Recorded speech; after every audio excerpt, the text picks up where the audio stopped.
Assalamualaikum warahmatullahi wabarakatuh. Salam dan bahagia, Ibu dan Bapak guru hebat. Perkenalkan, di sini saya Andreas Wahyu Sugiyarta akan menyampaikan terkait dengan aksi nyata modul 1.4 tentang budaya positif yang sudah kami laksanakan di SMA Muhammadiyah 3 Yogyakarta.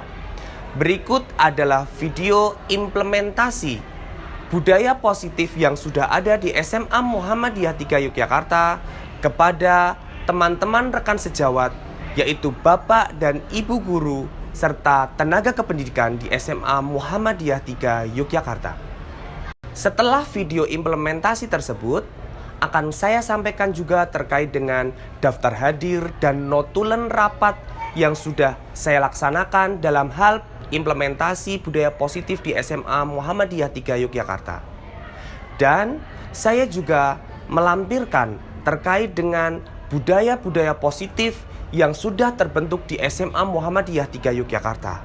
Seperti adanya pembentukan keyakinan kelas, adanya kegiatan social entrepreneurship, kegiatan budaya 5S, kegiatan bersih dan hijau, dan kegiatan semutlis yang selalu dilaksanakan anak-anak kelas 10, 11, dan 12 di SMA Muhammadiyah 3 Yogyakarta. Waalaikumsalam warahmatullahi wabarakatuh. Minal hamdalillah wa yahdil fala mudilla lahu asyhadu an la ilaha illallah wa asyhadu anna Muhammadan abduhu wa rasuluhu la nabiyya ba'dah. Mohon izin Bapak Ibu, saya melepas masker.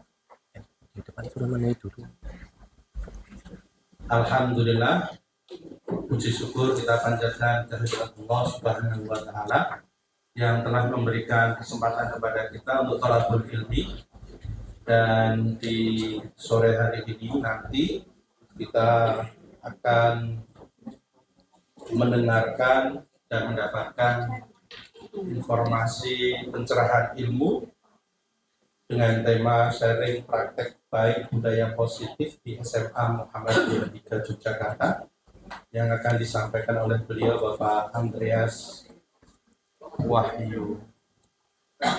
Nah, nama lengkap beliau itu sering saya luput oleh beliau Bapak Andreas Wahyu Sugiyarto MPD.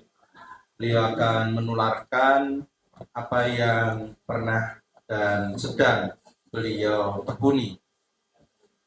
Bapak Ibu, senantiasa kita bersolawat kepada junjungan kita Nabiullah Muhammad Sallallahu alaihi wasallam yang memberikan uswatul hasanah kepada kita tentang arti pentingnya istiqomah dalam dunia pendidikan. Bapak Ibu yang berbahagia, acara kali ini kita akan mulai dengan materi yang sudah saya sampaikan di awal tadi, dan sebelumnya nanti setelah pembukaan ada beberapa informasi dan motivasi dari beliau Ibu Kepala Sekolah, beliau Ibu Fitri Sari Sukmawati MPD, yang nantinya juga akan memberikan gambaran tentang sharing praktek baik budaya positif di SMA Muhammadiyah 3 Yogyakarta. Bapak Ibu yang saya hormati, marilah kita buka pertemuan kita pada sore hari ini dengan membaca basmalah. Bismillahirrahmanirrahim. Untuk selanjutnya, sambutan, pengarahan dan informasi persekolahan dari beliau Ibu Kepala Sekolah. Waktu dan tempat kami silakan.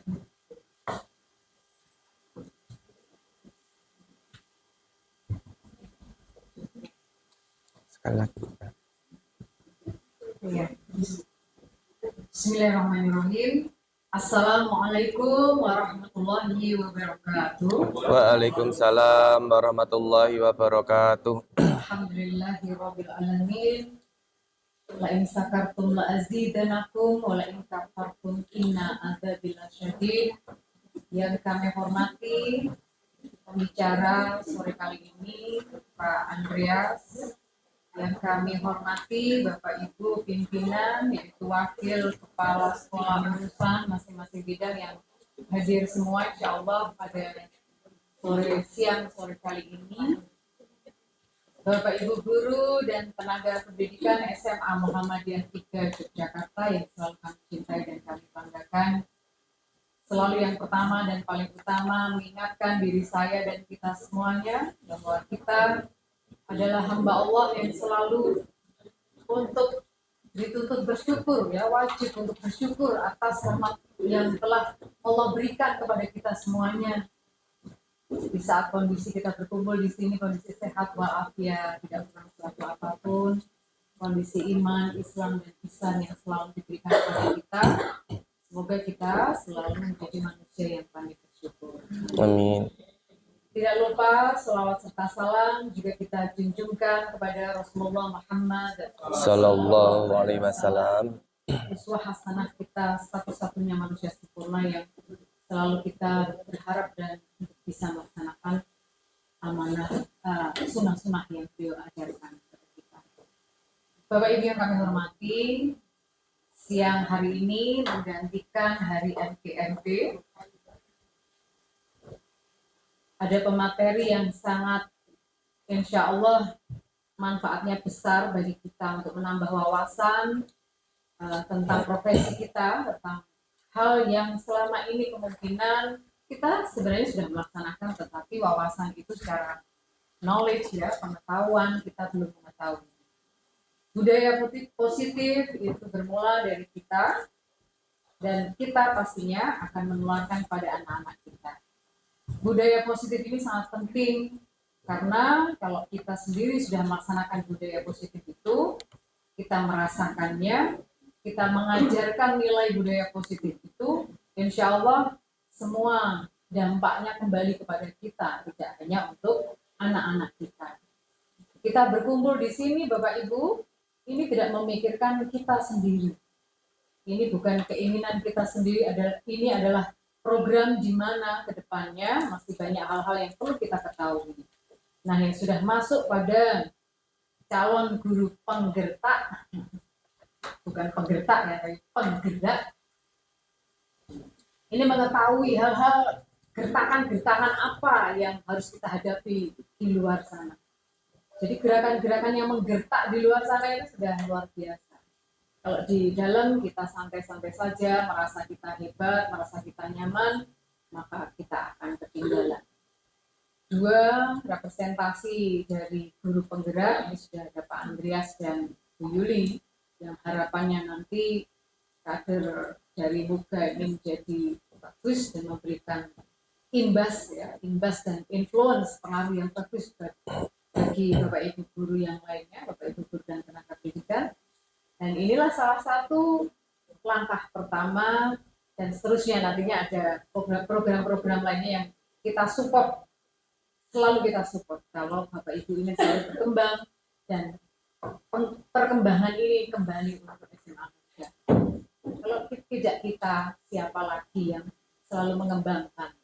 Karena kita sebagai guru tentu saja ada 3 hal yang perlu kita selalu ingat, bahwa guru itu ya harus punya kompetensi, harus punya capability, harus punya integrity.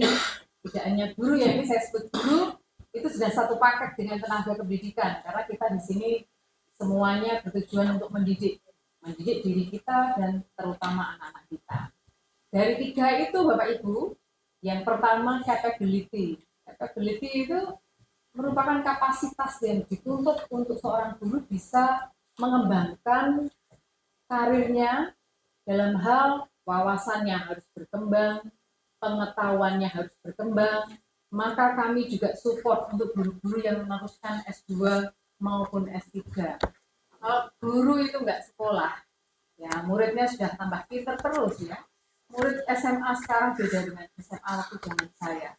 Jadi kalau kita tidak sekolah, tidak mengembangkan akademik background kita akan kalah dengan anak-anak kita yang cukup dengan Mbah Google diketik sudah tahu semuanya. Atau sekarang yang bantu itu Brandly itu ya, sudah bantu semuanya. Jadi Bapak Ibu, yang pertama tadi capability, sore kali ini merupakan salah satu juga upaya untuk kita menambah kapasitas kita. Ya, menambah kapasitas tentang nanti ada budaya positif di program apa yang nanti budaya positifnya kita tunggu dari Pak Andreas, dan juga guru inklusi ya. Guru inklusi ini program yang sangat disupport oleh Muhammadiyah, karena di RPJP, Rencana Jangka Panjang Pendidikan Muhammadiyah, yang holistik, integratif, yang selalu didengung-dengungkan itu, ada salah satunya adalah kita pendidikan inklusi. Inklusi itu menyeluruh. Jadi semuanya ada pemerataannya, mendapatkan pendidikan yang meluas dan diferensiasi potensi yang dimiliki oleh manusia itu dihargai semuanya oleh Muhammadiyah. Oleh karena itu, Sekretaris Mawat yang PD, Bapak Ibu yang kami hormati, tanpa berlama-lama kami serahkan waktu sepenuhnya pada beliau Bapak Andreas Wahyu Sugiarta MPD sebagai calon guru penggerak angkatan ke-7 Kota Yogyakarta. Kita akan bicara tema sharing praktek baik budaya positif di SMA Muhammadiyah 3 Yogyakarta. Kami persilakan.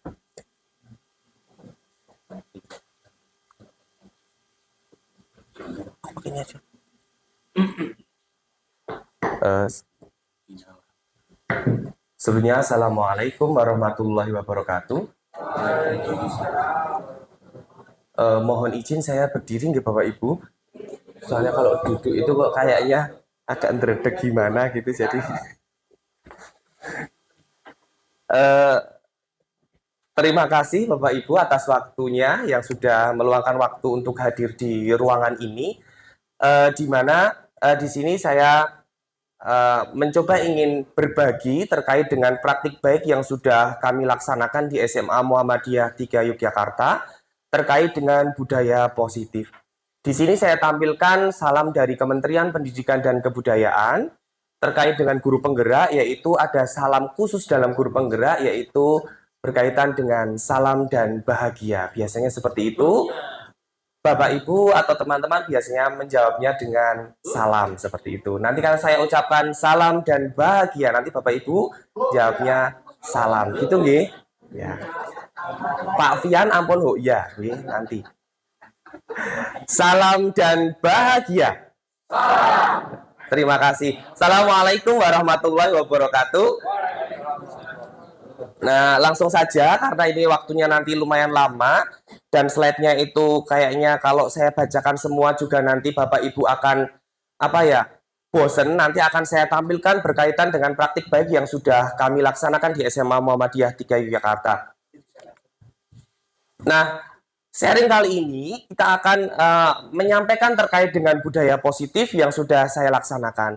Namun sebelum itu akan saya ingatkan kembali, dulu sudah pernah disampaikan dari teman kita yaitu Ibu Yuli Astuti sebagai calon guru penggerak angkatan 5 dan sekarang sudah menjadi guru penggerak angkatan 5. Sudah pengumuman nggih, Bu? Oh, belum, tapi sudah lulus, insya Allah lulus, harus lulus pokoknya. Nah, di sini sama dengan yang disampaikan Bu Yuli, tapi memang beberapa praktik baik yang kami lakukan agak berbeda dengan yang sudah disampaikan Bu Yuli. Nah, ini saya.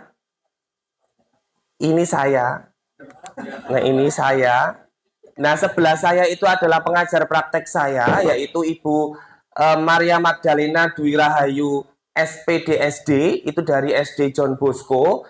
Dan sebelahnya adalah Ibu Krista Adayu SPDSD, itu dari SD Negeri di daerah Cilacap. Jadi kebetulan fasilitator kami dari SD Negeri daerah Cilacap. Kami ingatkan kembali terkait dengan filosofi Ki Hajar Dewantara terlebih dahulu. Dulu sudah pernah disampaikan Bu Yuli bahwa Ki Hajar Dewantara itu menyampaikan pendidikan itu ibarat menanam benih-benih kehidupan, benih-benih seperti ibaratnya kalau kita menanam jagung maka tumbuhnya itu nanti akan jagung, tidak akan menanam jagung itu tumbuhnya padi. Nah, suketeki, nah kayak gitu ya, suketeki yo tumbuhnya suketeki, ngaten nggih Pak. Jadi pendidikan itu hanya dapat menuntun tumbuh atau hidupnya kekuatan kodrat yang ada pada anak-anak. Di mana kodrat itu nanti ada kodrat alam dan kodrat zaman. Ini hanya mengingatkan Lalu selanjutnya dasar dari pemikiran KHD itu ada ini yang biasanya dikenal Bapak Ibu yang terdahulu biasanya lebih lebih mendalami apa yang disampaikan oleh KHD ini, yaitu ada ing ngarsa sung tulodo, ing madya mangun karsa, dan tutwuri handayani. Nah, mungkin ini teman-teman yang ikut kegiatan saya saat pengimbasan praktek baik biasanya tertawa melihat, wah suaranya Andreas gitu ya, gitu biasanya. Nah, Pak Agista ini sudah senyum-senyum nanti akan menyampaikan ide-idenya terkait dengan praktek baik, budaya positif apa saja yang ada di SMA Muhammadiyah 3 Yogyakarta. Jadi dari ketiga ini nanti akan menjadi selamat dan bahagia sebagai manusia dan anggota masyarakat yang seutuhnya. Ki Hajar Dewantara mengungkapkan seperti itu. Lalu pendidikan itu adalah memerdekakan manusia, di mana pendidikan itu tidak boleh mengekang siswa. Menurut KHD, siswa itu nanti ikut merdeka itu ada 2 ciri dasar di situ, yaitu secara lahir bebas, secara batin mandiri. Tidak mandiri-mandiri, jadi bebas dulu, setelah bebas baru mandiri di pikirannya. Nah, di mana pendidikan itu, kodrat anak itu adalah bermain di sini, menurut KHD. Jadi dunia sekolah itu adalah dunia bermain, tetapi permainannya adalah permainan-permainan disesuaikan dengan tingkatan usianya. Kalau SD misal ada gobak sodor, ada congklak, dakon kalau congklak itu. Nah, seperti itu. Ada yang lainnya. Jadi, bermain itu adalah salah satu dari kodrat anak.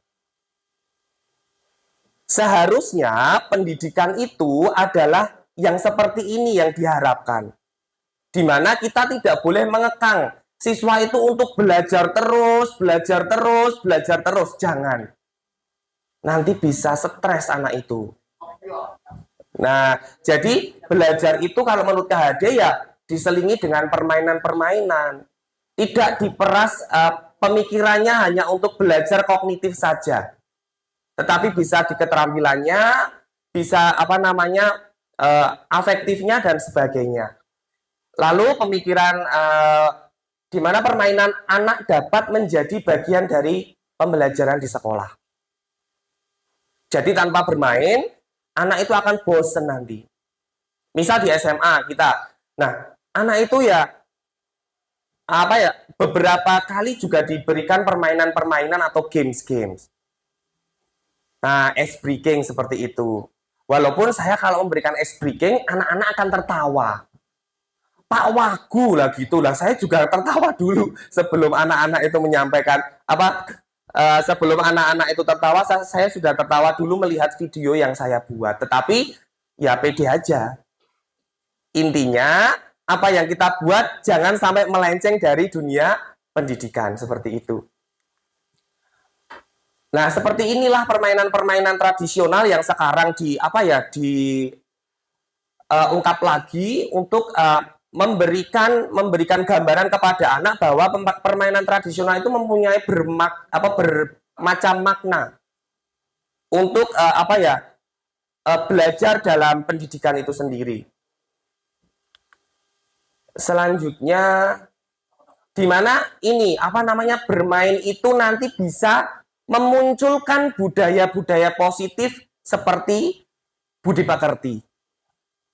Misal di sini congklak bisa memunculkan budi pekerti terkait dengan kejujuran. Jangan nanti masukannya harusnya 1 malah 2. Itu kan kelihatan dalam permainan itu. Gobak sodor tidak bisa kalau seandainya dia loncatnya dari luar garis, kan nggak mungkin. Dan seterusnya. Jadi budi itu adalah pikiran atau kognitif, cipta ada rasa dan karsa. Sedangkan pekerti itu terkait dengan tenaga, perilaku, karya, bakti, seperti yang dilakukan oleh raga. Nah, di mana KHD itu menyampaikan bahwa pendidikan itu haruslah berpihak kepada murid. Jadi pendidikan itu tidak boleh berpihak kepada guru sekarang. Memang sudah lama student center, tetapi dalam prakteknya memang kebanyakan masih menggunakan teacher center.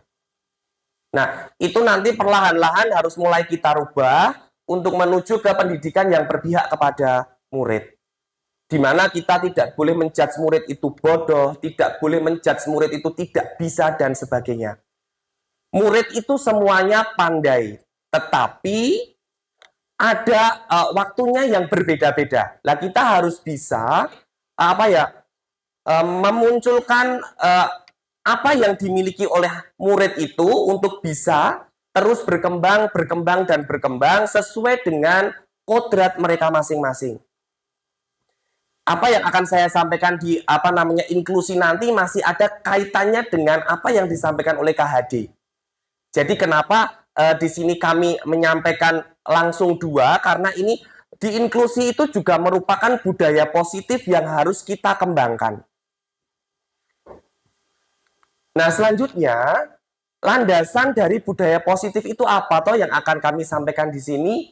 Di mana yang pertama terkait dengan filosofi KHD yang tadi, yang kedua ada standar nasional pendidikan khusus di standar kompetensi lulusan, di standar pengelolaan pendidikan, standar pendidik dan tenaga kependidikan, serta proses. Lalu budaya positif sendiri itu pengertiannya seperti ini Bapak Ibu, di mana budaya positif adalah suatu situasi di mana terbentuk dari kebiasaan-kebiasaan yang memiliki nilai kebajikan, sehingga tercipta lingkungan yang menyenangkan, aman, nyaman untuk murid bertumbuh, serta dapat menjaga dan melindungi setiap murid dari hal yang kurang bermanfaat. Jadi budaya positif itu aslinya di SMA Muhammadiyah 3 Yogyakarta itu sudah ada sejak dulu. Namun kita sebelum saya mengikuti CGP itu saya belum paham budaya positif itu seperti apa. Namun setelah saya mengikuti CGP ini, ternyata apa yang sudah kita laksanakan itu semuanya sudah merupakan budaya positif. Seperti sholat berjamaah. Lalu ada kita sudah piket salaman pagi 5S. Lalu kemarin sudah ditambah anak-anak dengan apa yang disampaikan oleh Ibu Yuli Astuti di CGP Angkatan 5 sudah mampu untuk mengungkapkan apa itu keyakinan kelas. Nah, bagaimana kita sebagai guru bisa mengontrol kita sendiri? Jadi kontrol terhadap diri kita sendiri sebagai pendidik. Nah, sekarang ada pertanyaan pemantik seperti ini Bapak Ibu. Yang pertama, setuju atau tidak jika hukuman dapat mendisiplinkan anak? Mohon Bapak Ibu bisa angkat tangan yang mempunyai pendapat terkait dengan pernyataan nomor 1. Ada pertanyaan pemantik seperti ini. Hukuman dapat mendisiplinkan anak. Monggo Bapak Ibu yang punya pendapat, kami persilakan. Pak Najib tadi sudah mau bicara gini, terus saya gini, terus gini. Monggo Pak Najib. Saya setuju. Alasannya diberikan gitu. Alasannya setuju. Berdiri Pak. Terima kasih Pak Andreas. Untuk masalah hukuman sendiri, kami pribadi dari sudut pandang kami, hukuman untuk mendisiplinkan anak, hukuman untuk menetapkan jalur anak pada jalur yang lurus, bagi kami itu setuju, saya setuju. Hanya saja hukuman yang diberikan itu hukuman yang sesuai dalam tanda kutip, arti bukan kemudian oh marah nggak boleh, boleh, tetapi ada kadarnya. Jadi hukuman yang mendidik anak, hukuman yang membimbing anak, hukuman yang bisa membuat pikiran anak menjadi positif dan dia paham mengapa dihukum, kedepannya jadi apa, untuk apa. Intinya itu. Oke. Terima kasih Pak Najib. Yang lain monggo, yang ibu-ibu ataupun bapak lain. Oh, monggo Pak Syahid. Alasan saya sama dengan Pak Najib, tapi mungkin namanya jangan hukuman, ini pembinaan Pak Andreas. Oke. sehingga lebih elegan dan lebih enak didengar. Terima kasih. Ya, terima kasih Pak Said. Monggo yang ibu-ibu, ada yang mau memberikan usulan? Setuju atau tidak, hukuman dapat mendisiplinkan anak atau mendisiplinkan murid? Bu Yuli mungkin atau Bu Santi? Oh, Bu Santi dan Bu Yuli. Bu Santi dulu. Setuju untuk hukuman dapat mendisiplinkan anak, namun perlu juga diberikan kesadaran agar anak itu tidak cenderung takut dengan hukuman, tapi melakukannya juga dengan kesadaran. Maka di balik hukuman itu kita harus juga menjelaskan kenapa ada hukuman tersebut. Oke. Matur nuwun Bu Santi, Bu Yuli monggo. Terima kasih Pak Andreas. Secara pribadi, saya kurang sepakat dengan hukuman karena kita harus, misalnya ya, ada siswa terlambat, ada siswa melakukan kesalahan yang di luar kesepakatan belajar, maka kita sebagai guru itu tidak boleh langsung memberikan hukuman.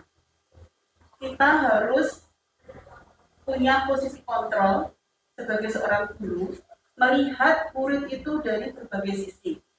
Kita tanya dulu alasannya apa, jadi jangan sampai kita sebagai guru langsung meledak-ledak di depan murid.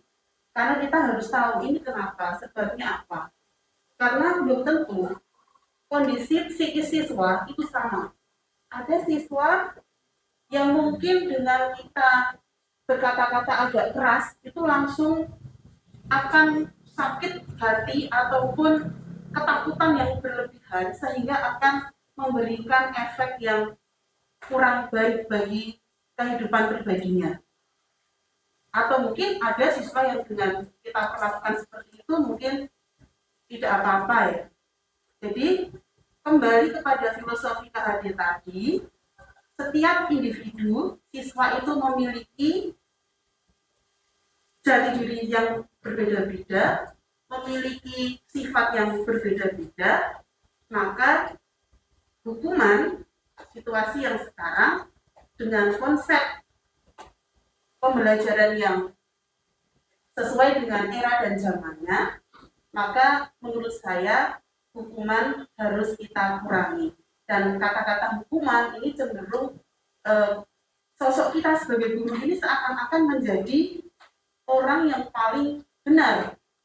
Jadi kita terkesan otoriter. Menurut saya seperti itu. Ya, terima kasih Bu Yuli.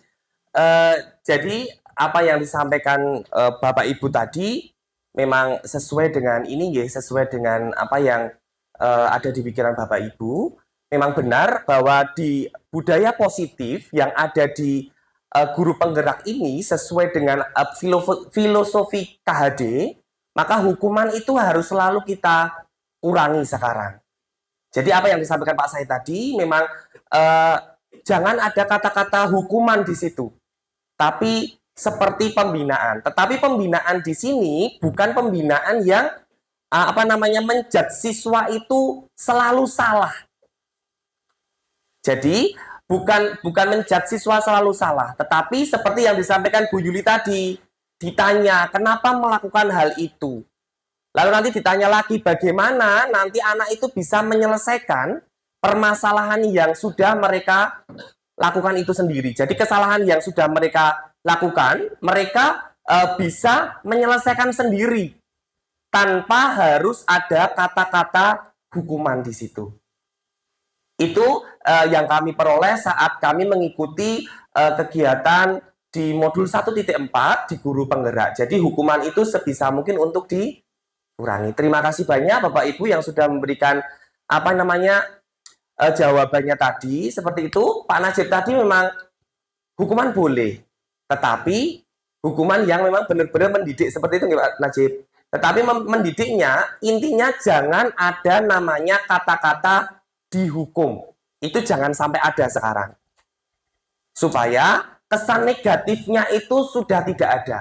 Karena hukuman itu kalau sudah dihukum nanti dia terngiang-ngiang. Terkadang kalau anaknya itu cekaan aten, ibaratnya apa ya, mutungan seperti itu, kadang-kadang akan dibawa dia sampai seterusnya. Itu kalau hukuman. Kalau anaknya yang sudah ndablek ya sudah. Berbeda itu. Nah, yang kedua sekarang Bapak Ibu, pemberian hukuman dengan hal positif seperti membaca atau membersihkan halaman sekolah dapat meningkatkan disiplin anak. Setuju atau tidak? Monggo Bapak Ibu yang lain.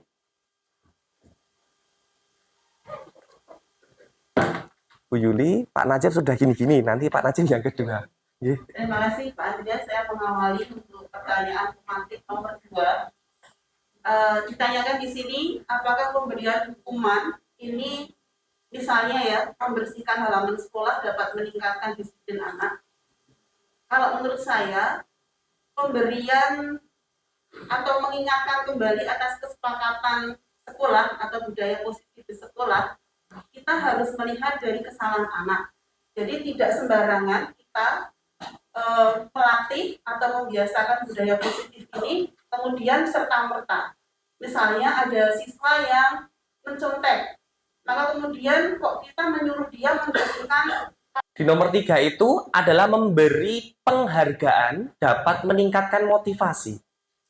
Ada sedikit cerita dari apa yang sudah pernah saya alami. Ini saya merecall kembali, mengingat kembali waktu saya SD dulu. Jadi saya di SD dulu dan teman-teman itu selalu diberikan hadiah oleh guru. Di mana guru itu memberikan hadiah permen kepada kami yang datang yang bisa menjawab pertanyaan mencongak waktu dulu. Nah, suatu ketika guru tersebut tidak datang.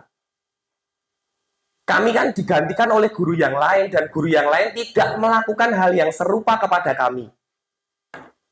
Kami kecewa waktu itu. Berarti penghargaan di sini terutama di hadiah, pemberian hadiah di dalam dunia budaya positif itu tidak dibenarkan. Ibaratnya seperti itu. Kalau pemberian penghargaan seperti pujian dan sebagainya tadi, it's okay, tidak masalah. Seperti yang Bu Sri sampaikan untuk memotivasi yang lain dalam konteks yang berbeda itu tidak masalah.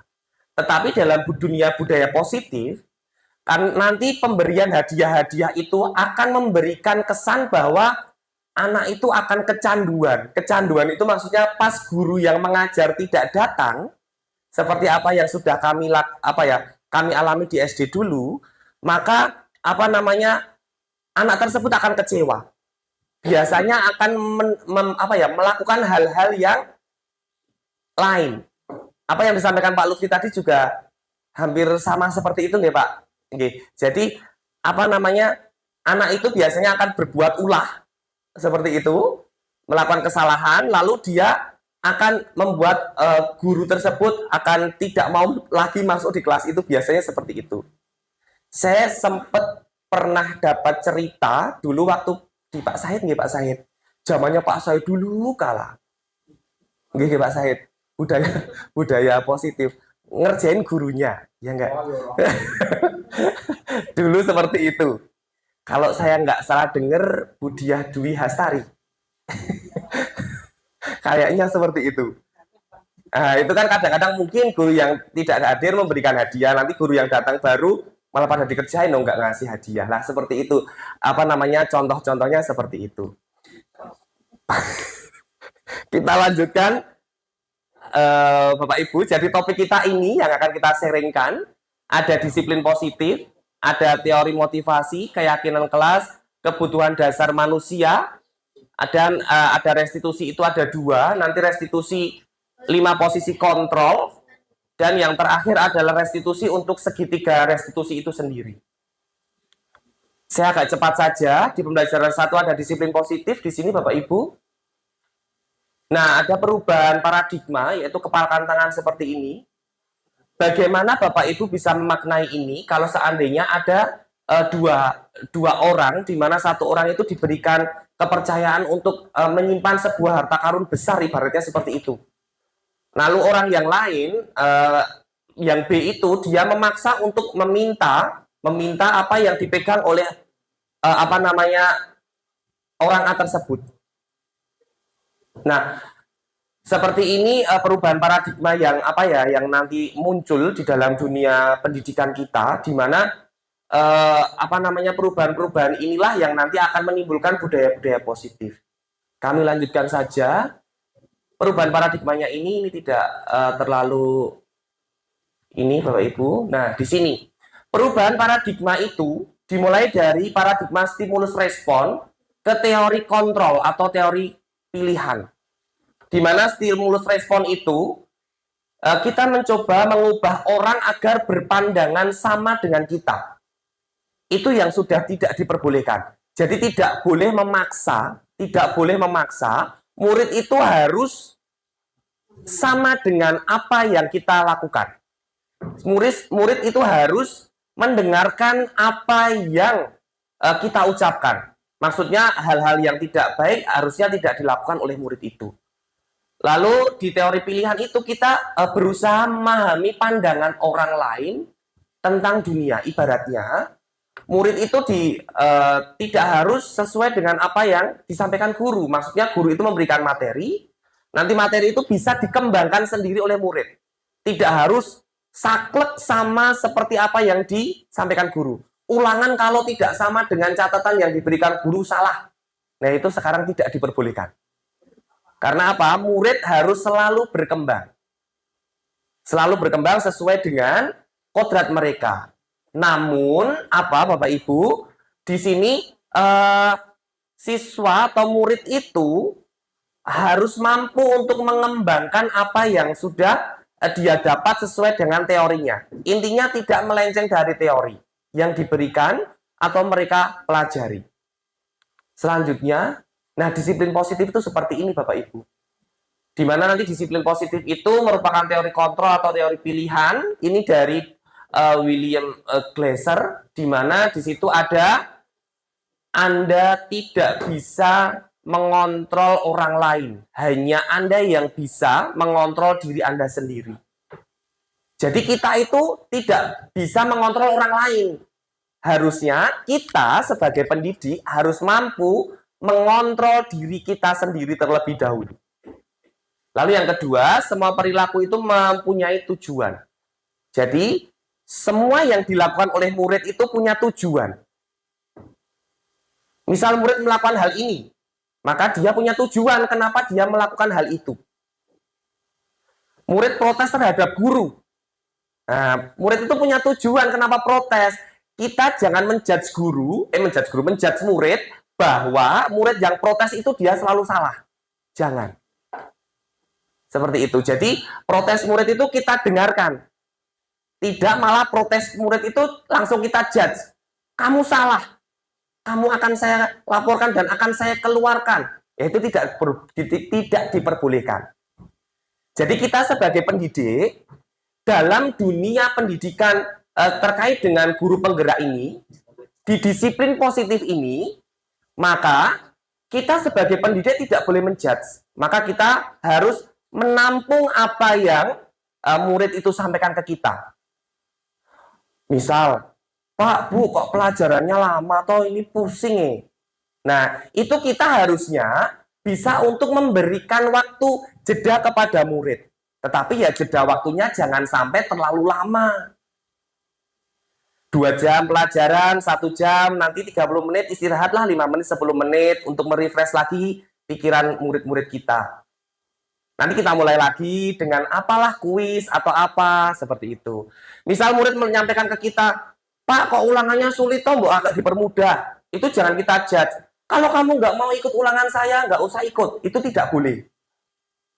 Intinya, di dalam dunia budaya positif ini kita harus mampu untuk melihat apa yang akan disampaikan murid kepada kita. Jadi semua perilaku yang diberikan murid kepada kita, itu selalu mempunyai tujuannya. Selanjutnya, di sini model berpikir, di situ ada 5 posisi kontrol. Kontrol guru itu ada dibagi jadi 3 kelompok di sini, di mana ada sebagai penghukum, sebagai pembuat rasa bersalah, sebagai teman, sebagai pemantau, dan yang terakhir sebagai manajer. Lalu dari 5 posisi kontrol itu nanti bisa diberikan melakukan segitiga restitusi. Nanti akan kami berikan contohnya segitiga restitusi yang sudah kami laksanakan. Selanjutnya apa itu disiplin? Nah, disiplin seperti ini Bapak Ibu. Disiplin itu bukan anak itu kan biasanya sudah tahu, oh disiplin itu kalau kita tidak disiplin maka kita dapat hukuman. Biasanya berpikiran seperti itu. Namun disiplin yang sebenarnya itu seperti ini Bapak Ibu. Intinya disiplin itu adalah apa yang kita lakukan, murid yang melakukan hal apapun itu selalu punya tujuan. Nah, selanjutnya nilai-nilai kebijakan universal itu banyak Bapak Ibu. Nah, yang sekarang sudah digencarkan oleh pemerintah di dalam dunia pendidikan, terutama di budaya positif ini adalah profil pelajar Pancasila. Di mana di situ ada beriman dan bertakwa kepada Tuhan Yang Maha Esa, mandiri, bernalar kritis, dan seterusnya. Nah, di pembelajaran kedua, Bapak Ibu. Di sini ada teori motivasi, hukuman, penghargaan, dan restitusi. Seperti pertanyaan pemantik yang tadi. Nah, ini teori motivasi, seperti ini. Ada motivasi eksternal, ada motivasi internal. Yaitu kalau motivasi internal itu tujuannya untuk disiplin, menumbuhkan disiplin positif di situ. Itu berasal dari diri kita. Selanjutnya, nah KHD itu menyampaikan seperti ini. Merdeka. Menurut KHD, merdeka itu artinya tidak hanya terlepas dari perintah, akan tetapi juga cakap buat memerintah diri sendiri. Jadi kita harus melakukan hal yang seperti itu sebagai seorang pendidik. Nah, ini hukuman, konsekuensi, dan restitusi. Hukuman itu seperti ini, Bapak Ibu. Hukuman adalah sesuatu yang harus terjadi bila ada pelanggaran. Sedangkan konsekuensi disiplin yang baik membantu seseorang anak untuk belajar bahwa ada konsekuensi atas tindakan mereka. Jadi perbedaannya seperti itu. Ini dihukum oleh penghargaan. Nah tadi, dihukum oleh penghargaan. Artinya penghargaan itu juga merupakan hukuman. Hukuman yang itu membuat anak itu akan kecanduan dengan hal tersebut. Ini saya lanjutkan saja. Nah ini Bapak Ibu. Bapak Ibu akan kami minta untuk mengerjakan beberapa hal ini. Silakan HP-nya bisa dikeluarkan biar tidak ngantuk ya Bapak Ibu. Kita akan bermain kuis terlebih dahulu, sedikit kuis yang sudah saya persiapkan di sini. Mohon maaf ya Bapak Ibu, tidak ada hadiahnya.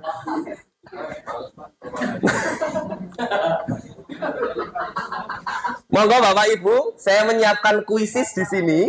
Silakan untuk join terlebih dahulu dengan HP masing-masing. Pakai kuota sendiri nggih. Ini kebetulan internetnya di sini tidak bisa nyambung karena ada koneksi yang tidak sampai di sini, mohon maaf.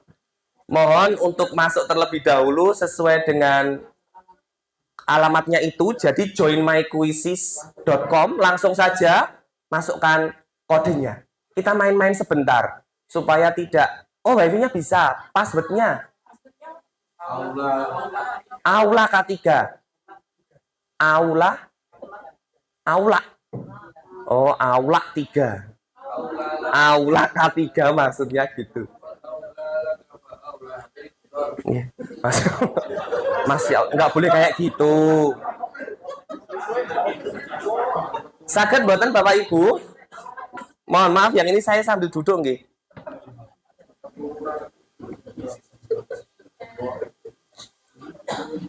Itu diketik saja joinmyquizzes.com, lalu bisa dimasukkan kodenya.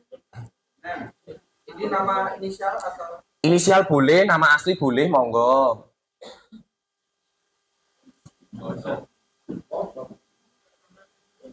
Kok belum ada yang masuk ya? Apa jangan-jangan internet saya yang... Jadi atau tidak sengaja ya. Jadi kalau hukuman itu itu kan benar-benar yang tidak jerah. Jadi kemudian ada hukumannya. Gitu. Oke, nggih, matur nuwun. Diserahkan ke Pak Irfan. Nah, Bismillahirrahmanirrahim. Kalau menurut saya itu hukuman lebih ke berat tidaknya pelanggaran yang dilakukan oleh siswa, dan kalau konsekuensi lebih ke responsibility, oke. tanggung jawab Ya. dari siswa itu sendiri. Ya, matur nuwun. Kalau menurut saya ya cuma feeling aja.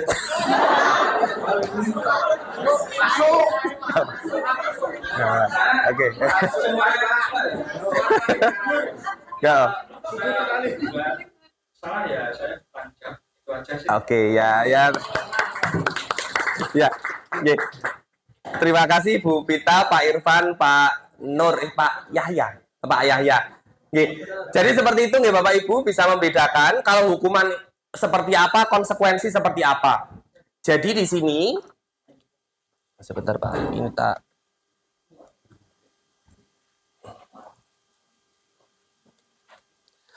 Jadi bisa kita lihat bahwa misal di situ mencatat 100 kali dia hukuman. Lalu lari mengelilingi lapangan jelas hukuman, push up itu hukuman. Kecuali kalau push up saat pelajaran olahraga itu beda. Itu kan pemanasan biasanya. Seperti itu tuh Pak Agista. Pemanasan, push up, sit up, nah kayak gitu. Bu Am, gitu. Seperti itu nggih Bu Am.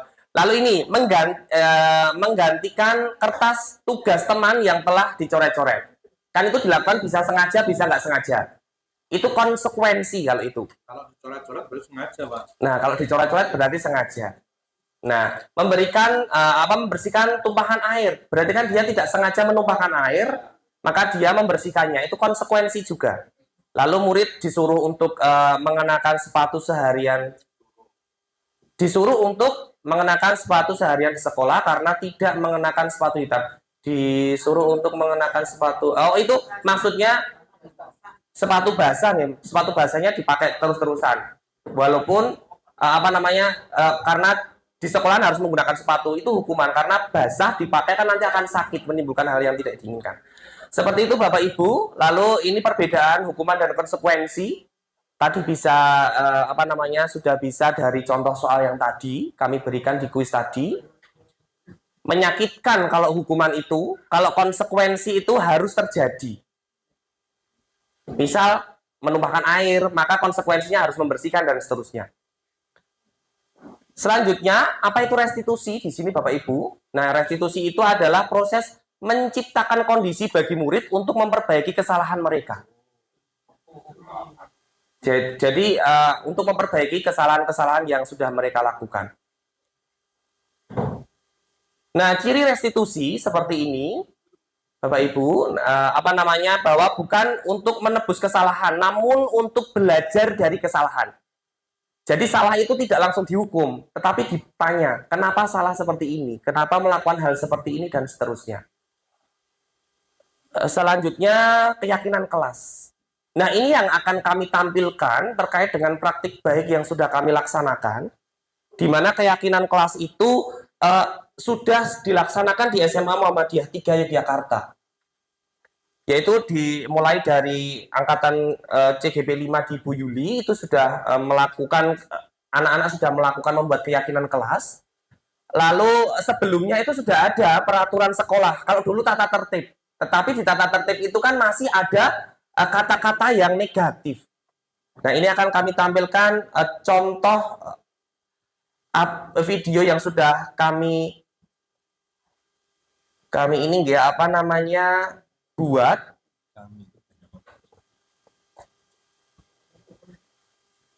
Nah, di sini terkait dengan aksi nyata yang sudah kami laksanakan. Yaitu keyakinan kelas 1, yang kedua budaya 5S, dan yang ketiga social entrepreneurship. Itu merupakan budaya positif yang sudah dilaksanakan di SMA Muhammadiyah 3 Yogyakarta. Sebentar.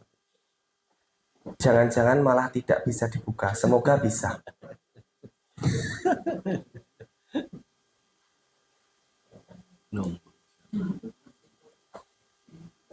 Dan Sabar ya Bapak Ibu. Laptopnya kayaknya sudah capek. Nah, itu budaya. Oh, itu budaya positif ya. Itu budaya positif itu. Pulang tepat waktu ya Bapak Ibu. Nanti insya Allah kita akan pulang tepat waktu. Nggak mau ternyata, sebentar. Open with yang ini. Sambil menunggu itu budaya positif. Menunggu itu juga budaya positif ya Bapak Ibu. Iya, nggih. Sudah toh, enggak gitu. Malah jangan-jangan ini juga nggak bisa lah dengan ini. Bismillahirrahmanirrahim, kayaknya sudah mau adzan asar ya Bapak Ibu. Ya. Oh, bisa alhamdulillah ini. Nah, ini wajah ganteng saya ya Bapak Ibu, nyun ngapunten. Saya Kak Seta. Nah, ini. Yaitu berkaitan dengan modul 1.1. Nah, ini yang sudah saya lakukan dari modul 1.1 dulu. Ternyata muncul di modul 1.4. Kami terapkan di SMA Muhammadiyah 3 Jakarta adalah pembentukan keyakinan kelas, di mana keyakinan kelas berisi tentang apa yang diinginkan oleh murid-murid kami dan bagaimana pelaksanaan kelas serta bagaimana konsep frekuensinya seandainya murid tersebut melakukan sebuah pelanggaran. Namun konsekuensi tersebut sudah Beda orang ini Bapak Ibu. oleh murid-murid. Brewok saya belum saya cukur. Berikut salah satu contoh dari keyakinan kelas yang sudah dibuat oleh murid. Kok beda ya? Ntar.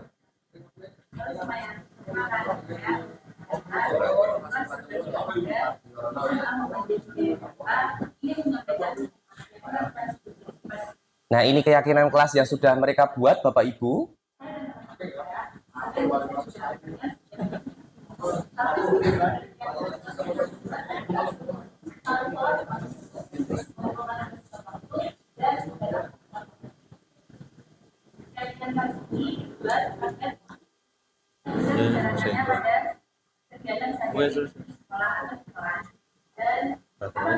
Kami melanggar dan salah satu dari ini konsekuensinya adalah kami menginspeksi diri dan memperbaikinya dari juga dan sampai depannya. Sudah saja berkaitan dari kelas 12 praktiknya masuk. Maaf, assalamualaikum warahmatullahi wabarakatuh. Membuat keyakinan kelas. Ini saya cepatkan saja nggih Bapak Ibu. Saya cepatkan saja. Budi pekerti yang kedua adalah terkait dengan budaya 5S. Nah, ini ada Bu Sri Murwani, ada Pak Silvian. Nah, ini waktu kita melaksanakan PTMT. Waktu itu. Jadi kita itu aslinya sudah melaksanakan budaya-budaya positif di SMA Muhammadiyah 3 Yogyakarta. Ya. Oke, seperti ini Bapak Ibu, biar nanti bisa semuanya kena. Pak Arif jangan menirukan saya ya, itu nanti. Nah, ini kegiatan social entrepreneurship yang sudah dilaksanakan oleh siswa-siswi SMA Muhammadiyah 3 Yogyakarta. Ini anak-anak, kebetulan anak-anak kelas 12 IPA 3. Nah,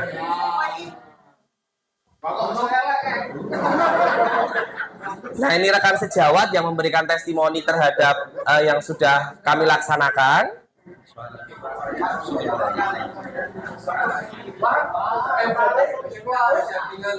Nah, ini lalu yang di sini ada satu lagi kakak cantik. Nah, seperti itu ya Bapak Ibu, itu contoh dari budaya positif yang sudah kita laksanakan. Nah, itu piket kelas berjalan dengan baik.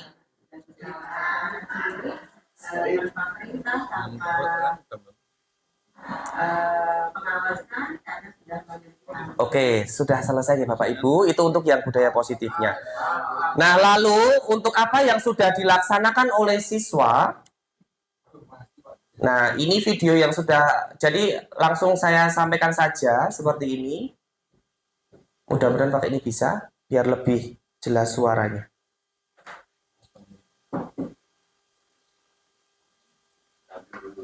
Sambil menunggu, monggo Bapak Ibu diminum dulu. Nah, nggih monggo. Pak Arif Sarifudin. Saya Bapak. Ya.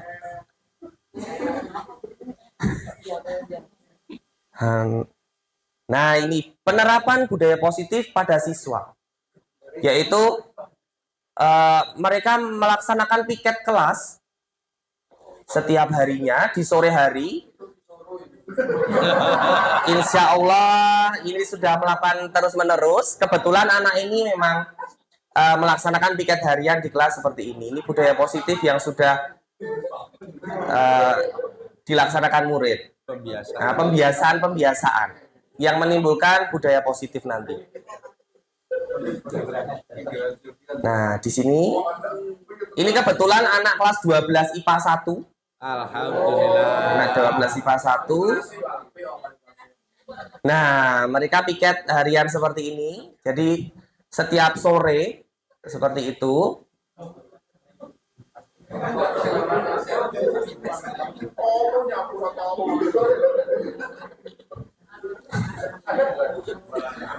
Bukan 12 IPA 1.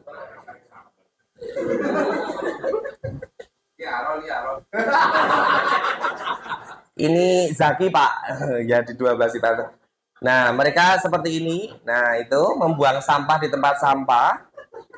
Setelah menyapu, nah seperti itu.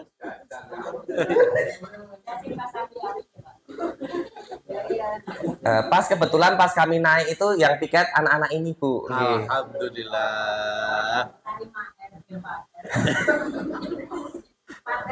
Nah, setelah melakukan, mereka menulis apa yang sudah mereka lakukan. Nanti pembagiannya seperti apa. Nah, seperti itu. Nanti di akhirnya ada testimoni anak seperti ini yang sudah kami buat. Yaitu menjaga kebersihan agar ketika belajar mengajar kita lebih nyaman. Kami sudah melaksanakan piket kelas di kelas 12 IPA 1 di SMA Muhammadiyah Jakarta. Ini kenyamanan ketika saat belajar. Nah, seperti itu. Jadi demi kenyamanan mereka belajar mengajar. Nah, saat pembelajaran pun saya juga sudah menerapkan budaya semut list di sana. Di mana sebelum kita belajar, biasanya anak-anak saya ajak untuk silakan bersihkan kanan dan kiri untuk kalau ada sampah diambil untuk dibuang di tempat sampah. Nah, itu budaya-budaya positif yang sudah kami laksanakan terkait dengan keyakinan kelas. Lalu ada dua hal lagi yang akan kami sampaikan, yaitu berkaitan dengan posisi kontrol guru. Ini kebutuhan dasar manusia, itu ada 5 juga di sini. Ada bertahan hidup untuk kasih sayang dan sebagainya. Dan yang terakhir yang disebut dengan segitiga restitusi. Di mana segitiga restitusi di sini ada 3 hal dalam segitiga restitusi itu, yaitu menstabilkan identitas, lalu memvalidasi kebutuhan, dan menanyakan keyakinan. Di mana segitiga restitusi itu kami laksanakan, yaitu saya laksanakan di SMA Muhammadiyah 3 Yogyakarta ini untuk menyelesaikan kasus yang dialami oleh siswa, dialami oleh murid. Di mana kita tidak boleh menjudge anak yang mencontek itu ternyata selalu salah, itu tidak. Tetapi kita tanya bagaimana anak itu mencontek. Lalu anak yang sering tidak masuk. Di sini ada anak kesayangan saya, nanti yang akan saya tampilkan di depan. Saya tampilkan terkait dengan segitiga restitusi ini yang sudah menurut saya. Di kasus yang kedua ini, saya mendapatkan laporan dari teman-teman guru di ruang guru bahwa Ananda sering menyepelekan Bapak Ibu guru yang mengajar di kelas. Jangan ditebak dulu, nggih. Nanti tahu. segitiga restitusi yang saya terapkan untuk kasus yang kedua ini.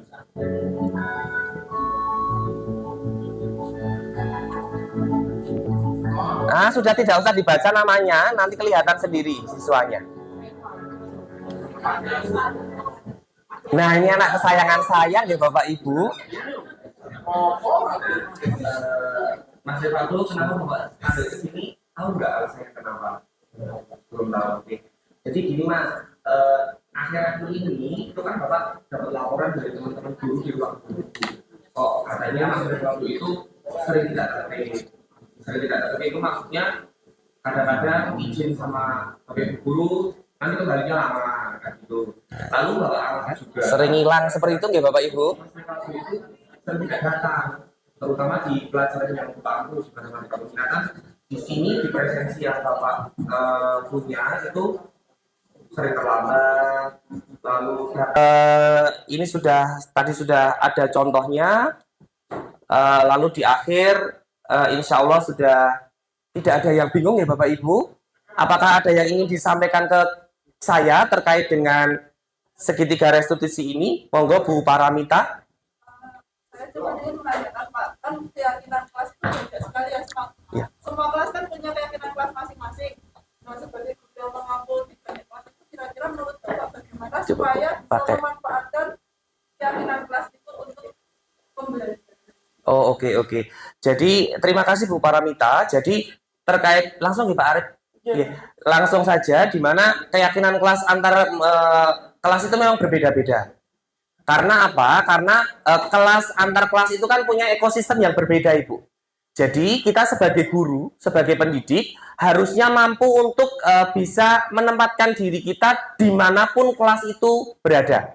Misal di kelas 12 IPA 1, yang kita terapkan di sana budaya positifnya, itu akan berbeda dengan yang di IPA 2. Tetapi pastinya akan ada budaya positif yang universal, bisa diterapkan di semua kelas. Seperti itu Bu Paramita. Oke. Mungkin ada yang lain sebelum akan kami sampaikan terkait dengan ini juga budaya positif, tetapi berkaitan dengan pendidikan guru inklusi.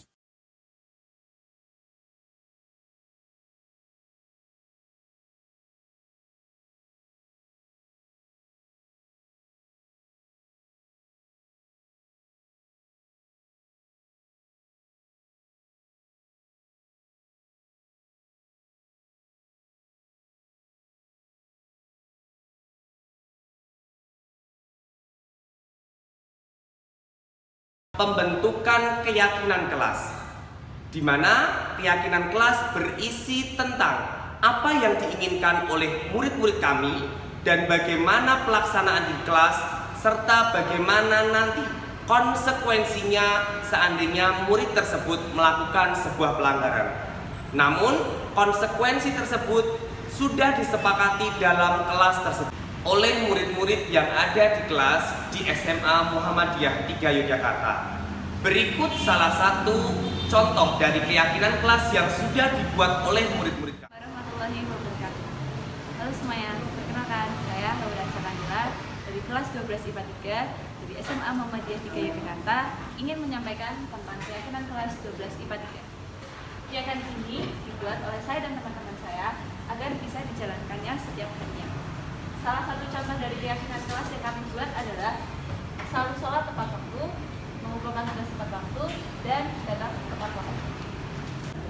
Keyakinan kelas ini dibuat agar bisa dijalankannya pada kegiatan sehari-hari di sekolah atau di kelas. Dan apabila kami melanggar dari salah satu dari keyakinan ini, konsekuensinya adalah kami mengintrospeksi diri sendiri dan memperbaikinya di hari itu juga dan sampai ke depannya. Sudah itu saja dari keyakinan dari kelas 12 IPA 3. Kurang lebihnya mohon maaf. Wassalamualaikum warahmatullahi wabarakatuh. Selain membuat keyakinan kelas, murid-murid kami juga menerapkan budi pekerti di SMA Muhammadiyah 3 Yogyakarta sesuai dengan pemikiran Ki Hajar Dewantara.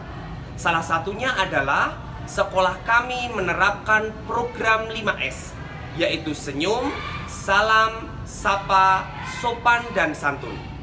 Berikut adalah contoh penerapan budi pekerti terkait dengan 5S tersebut. Lewat sini, lantai 3 ya Mbak ya? Lewatnya sini, gedungnya sini. IPA 1 naik di lantai 3, lewatnya sini. Terus naik sampai lantai 3. Ini sebelah. Kelas berapa? Kelas IPA 1 naik di sini sampai lantai 3 ya. Terus ke sini. Mari Mbak, kelas berapa? IPA berapa? IPA 2 naik sampai lantai 3. Terus ke sini. Iya.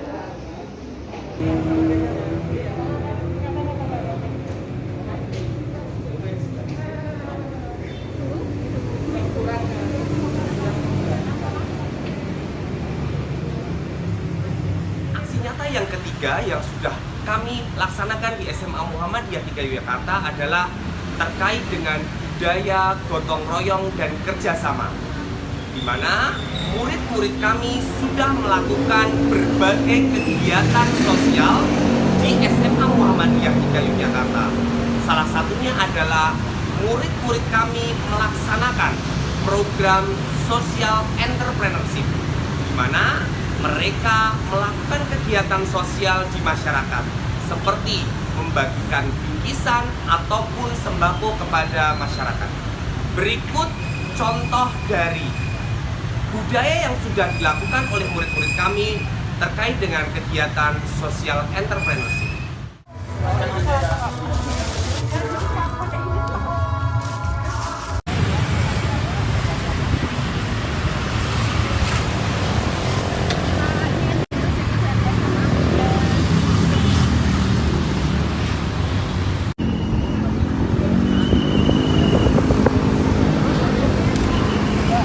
Assalamualaikum warahmatullahi wabarakatuh.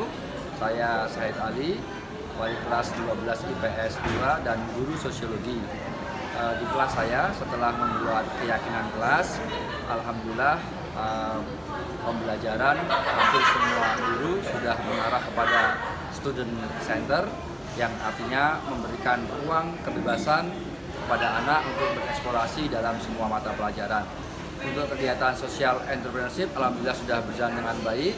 Kelompok 1 dan kelompok 2 berupa kegiatan entrepreneur, yaitu mereka mengadakan kegiatan membuat roti, membuat es, kemudian dijual di sekolah dan di masyarakat sekitar. Kemudian hasilnya digunakan oleh anak-anak untuk kegiatan di masjid, untuk mengadakan lomba-lomba dan memberikan hadiah serta cendera mata kepada santri dan untuk masjid yang bersangkutan. Saya kira demikian. Terima kasih. Assalamualaikum warahmatullahi wabarakatuh. Dia Wulandari, wali kelas dari kelas 12 MIPA 2. Sejauh ini yang saya amati, setelah kami membuat keyakinan kelas alhamdulillah KBM berjalan dengan lebih lancar, segala sesuatu sudah mengarah kepada student center gitu. Kegiatan piket kelas alhamdulillah sudah berjalan lancar, anak-anak sudah bisa melaksanakan sendiri tanpa perintah, tanpa pengawasan, karena sudah memiliki tanggung jawab untuk membersihkan kelas. Untuk kegiatan SE juga sejalan dengan itu, anak-anak sudah melaksanakan sendiri, merencanakan, melaksanakan dan membuat pelaporan, sehingga semua dapat berjalan dengan lancar. Untuk kegiatan 5S di sekolah kami alhamdulillah sudah berjalan lancar, senyum, salam, sapa, sopan dan santun, baik dari guru dan juga dari siswa. Demikian dari saya. Assalamualaikum warahmatullahi wabarakatuh. Lebih dahulu masuk ke depan. Oh ini masuk ke depan, masuk ke depan, ke depan. Nah itu yang masuk. Biar yang di belakang kosong saja. Jadi yang di depan biar lebih fokus, biar lebih dekat dengan Pak Andreas. Mumpung maskernya Pak Andreas dibuka. Alangkah lebih baiknya kalian cek kanan kiri kalian ada sampah atau tidak, supaya kegiatan KBM di di kelas kita lebih kondusif, lebih rapi, seperti apa yang sudah di kelas ini lebih baik lagi. Silakan dicek kanan kirinya, ada sampah enggak, ada kertas diambil, lalu ada bungkus makanan diambil. Silakan Mbak Haifa itu, silakan untuk di buang di tempat sampah terlebih dahulu. Dibuang tempat sampah dulu.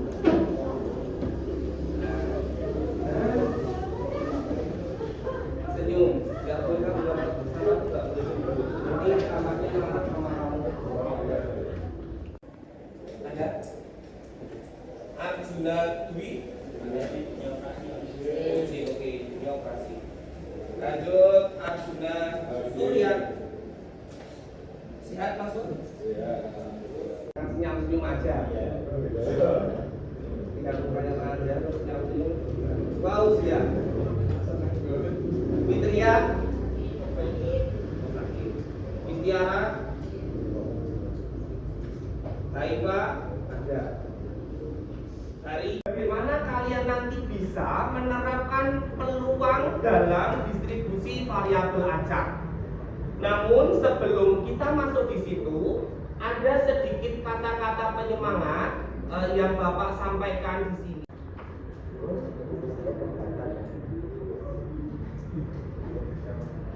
Mbak Haifa senyum. Nah ini, perhatikan dulu. Jadi kita hari ini akan belajar terkait dengan peluang variabel acak diskrit. Bukan fikih ya. Variabel acak diskrit. Kenapa saya menampilkan ayat ini? Karena yaitu ya ayyuhalladzina amanu innamal khamru wal maisiru. Dari situ ada kata-kata wal maisiru. Jangan sampai berbuat itu, yaitu berjudi. Karena apa? Peluang itu biasanya digunakan orang-orang yang tidak dalam hal di jalan Allah itu berbuat yang ini. Jangan sampai melakukan hal itu. Seperti itu ya. Nah, itu kata-kata yang ingin Bapak sampaikan supaya nanti kalian belajar peluang itu tidak melenceng kemana-mana. Jadi tidak melakukan hal-hal yang negatif. Itu terkait dengan ayat Al-Quran di surat Al-Maidah ayat 90 berkaitan. Kita akan belajar ini dengan menggunakan kuis di Quizzes. Silakan kalian join terlebih dahulu di My Quizzes, lalu masukkan kodenya itu. Nanti akan Bapak mulai setelah semuanya masuk. Silakan kalau mau buka buka catatan boleh, karena kemarin sudah Bapak masuk. Oke, sudah ada yang masuk satu. Yang lain silakan. Belum saya mulai kalau belum masuk semua.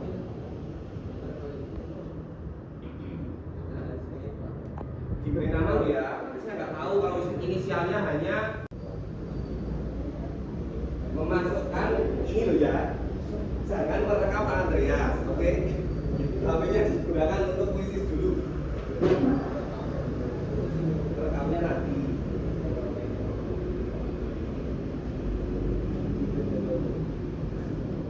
Variabel aja terus. Itu dia.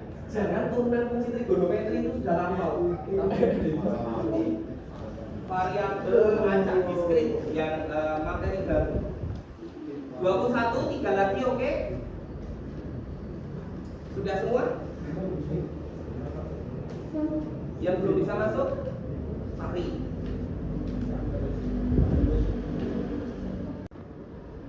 Dua lagi, satu lagi. Kita mulai. Silakan dicoba ada 5 soal berkaitan dengan pengantar dari variabel acak diskrit dulu. Itu materi yang sudah kita pelajari. Oke, 2, 1, silakan mulai.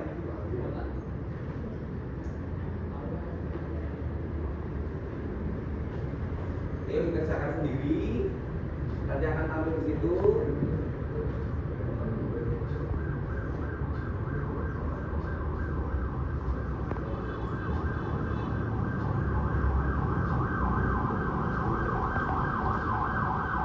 Nah, oke. Ulu sudah menjawab satu benar. Yang lain. Sudah. Ayo, yang lain. Diingat lagi, diingat lagi.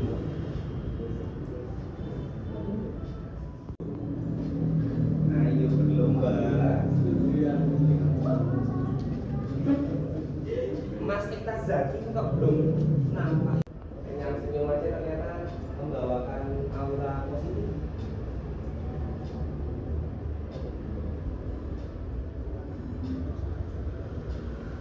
Oke.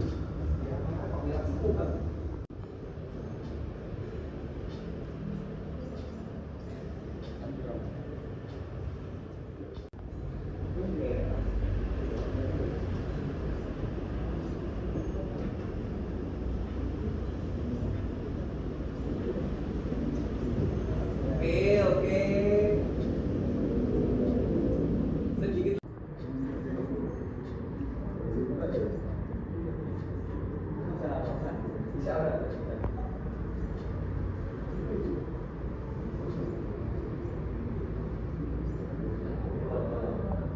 Oke, Pandi di situ. Pandi mana Pandi? Oh, Pandi, Ivan, Dito, jadi Pandi. Nah, ternyata peringkat satunya ada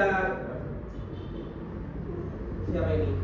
Ivan Dito, yang kedua Kansa, dan yang ketiga Nayara. Berikan tepuk tangan ke teman-teman kalian yang sudah mampu untuk mengingat lagi. Nah, di kuisis ini apa yang sudah kalian pelajari di situ? Berkaitan dengan apa saja tadi?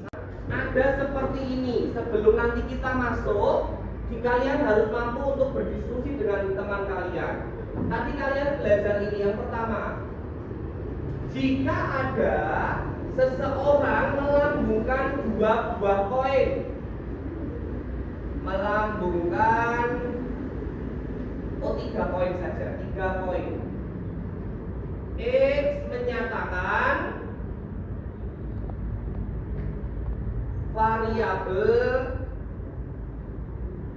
acak diskrit keluarnya gambar. X itu seperti apa toh hasilnya? Ada yang bisa? Tadi di kuis itu ada semacam itu soalnya. Karena variabel acak diskrit itu harus menyampaikan apa? Dalam bentuk bilangan bulan.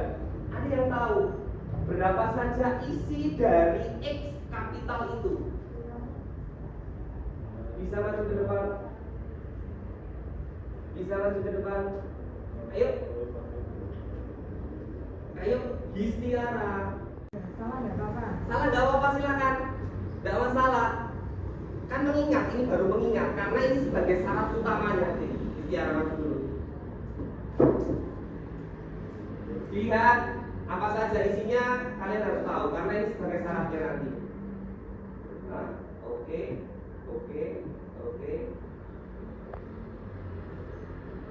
Oke, istiara menjawab seperti itu. Yang lain silakan. Ingat loh ya, di sini apa? 3 koin. Yuk silakan yang lain. X sama dengan Ivan itu oke. Mas Pandi. Oke. Ya. Terima kasih dua teman kalian sudah maju ke depan.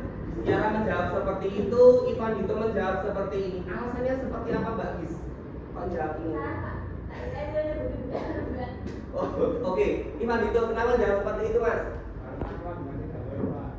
Allah bukan 3 koin lalu yang diinginkan apa Mas? Keluarnya oke.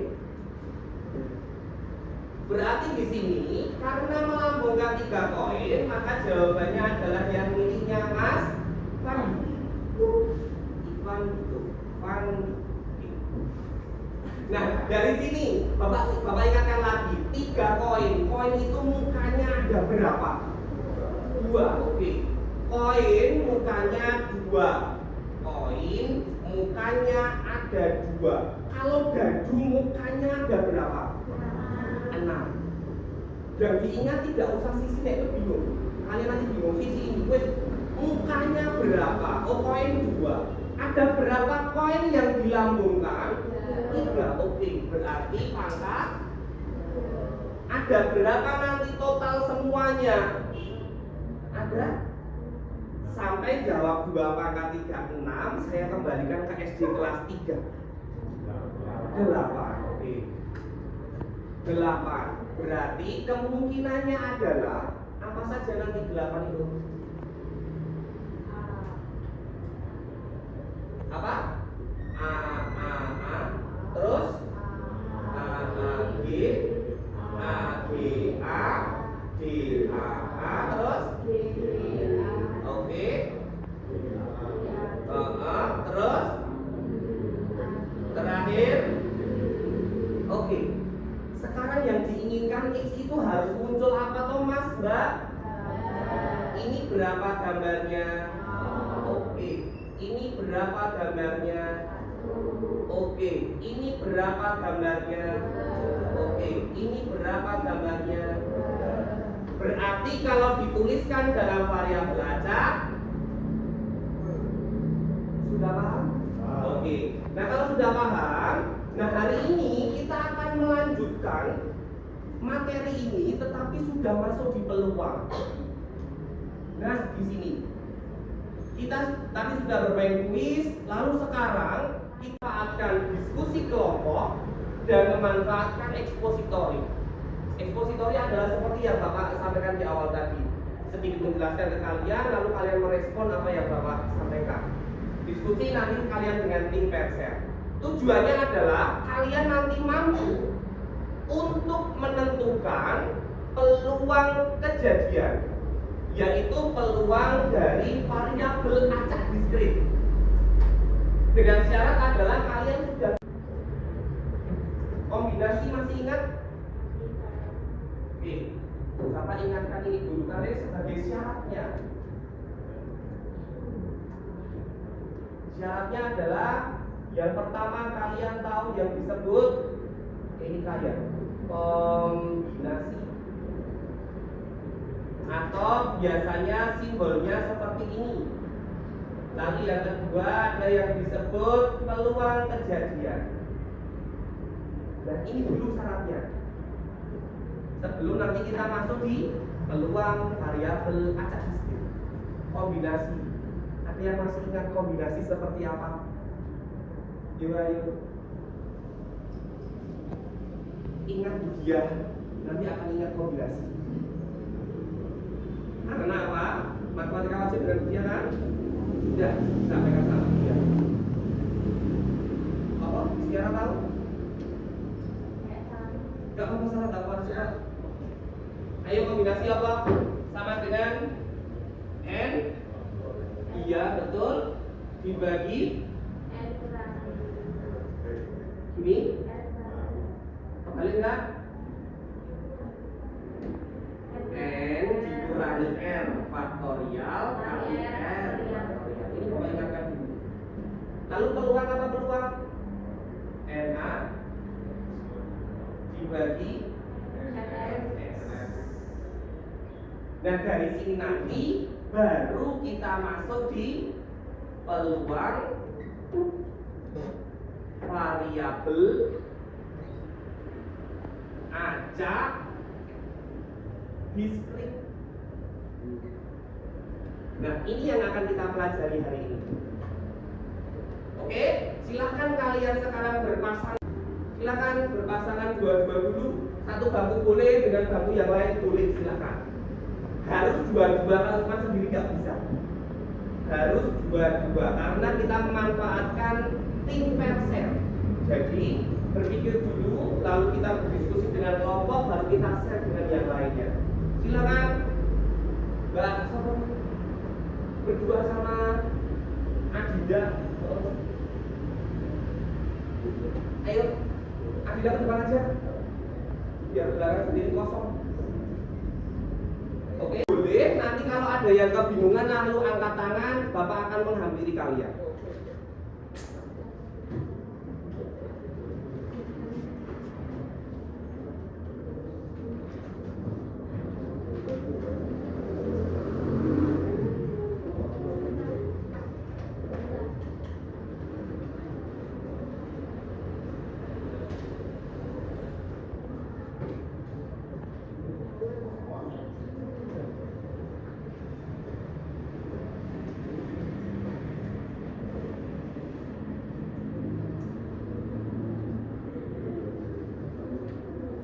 Yang nanti bisa kalian diskusikan dengan rekan sebangku kalian.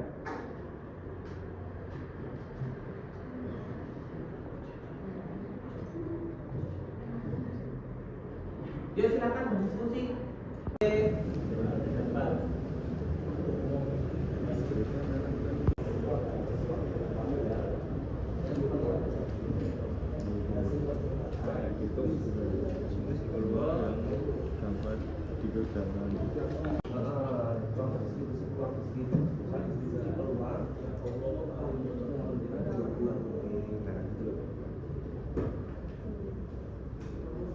Sampai dengan akhir nanti. Tolong Bapak selalu berpesan setelah makan harus membuang sampah di tempat sampah. Jangan sampai ada kotoran di kelas ini. Bapak akhiri, terima kasih banyak. Billahi taufiq wal hidayah. Assalamualaikum warahmatullahi wabarakatuh. Waalaikumsalam warahmatullahi wabarakatuh. Bagaimana kalian nanti bisa menerapkan peluang dalam distribusi variabel acak? Namun sebelum kita masuk di situ, ada sedikit kata-kata penyemangat yang Bapak sampaikan di sini.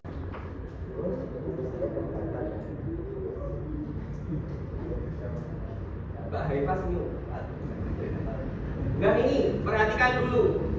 Jadi kita hari ini akan belajar terkait dengan peluang variabel acak diskrit. Bukan fikih ya. Variabel acak diskrit. Kenapa saya menampilkan ayat ini? Karena yaitu ya ayyuhalladzina amanu innamal khamru wal maisiru. Dari situ ada kata-kata wal maisiru. Jangan sampai berbuat itu, yaitu berjudi. Karena apa? Peluang itu biasanya digunakan orang-orang yang tidak dalam hal di jalan Allah itu berbuat yang ini. Jangan sampai melakukan hal itu. Seperti itu ya. Nah, itu kata-kata yang ingin Bapak sampaikan supaya nanti kalian belajar peluang itu tidak melenceng kemana-mana. Jadi tidak melakukan hal-hal yang negatif. Itu terkait dengan ayat Al-Quran di surat Al-Maidah ayat 90 berkaitan. Kita akan belajar ini dengan menggunakan kuis di Quizzes. Silakan kalian join terlebih dahulu di My Quizzes, lalu masukkan kodenya itu. Nanti akan Bapak mulai setelah semuanya masuk. Silakan kalau mau buka buka catatan boleh, karena kemarin sudah Bapak manfaatkan diskusi kelompok dan memanfaatkan ekspositori. Ekspositori adalah seperti yang Bapak sampaikan di awal tadi, sedikit menjelaskan ke kalian, lalu kalian merespon apa yang Bapak sampaikan. Diskusi nanti kalian dengan tim Perser. Tujuannya adalah kalian nanti mampu untuk menentukan peluang kejadian, yaitu peluang dari variabel acak diskrit.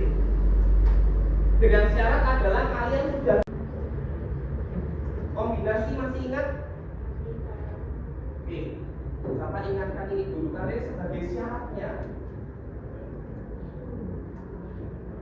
Syaratnya adalah yang pertama kalian tahu yang disebut ini kalian kombinasi,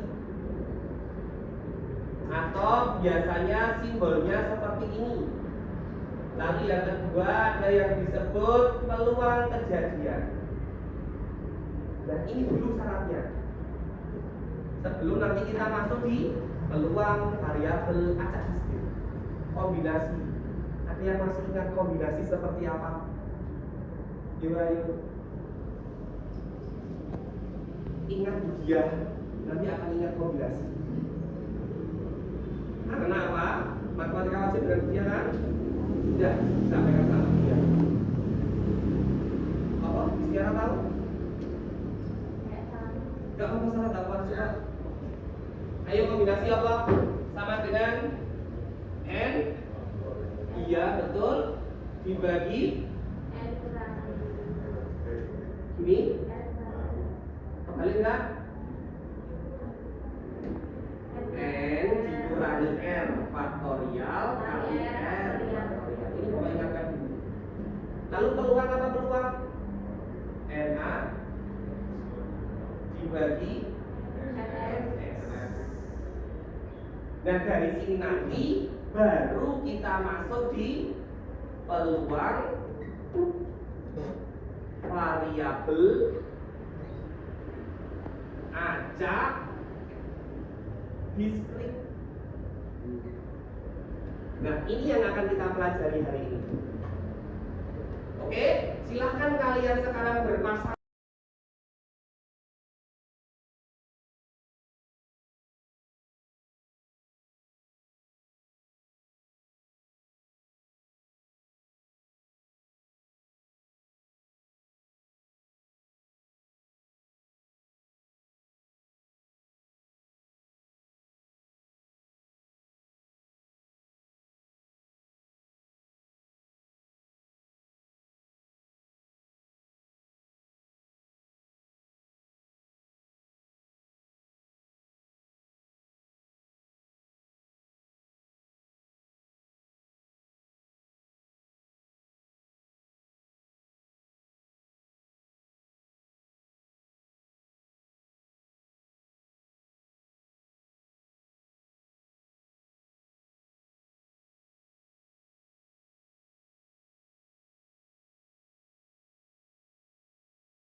Assalamualaikum warahmatullahi wabarakatuh.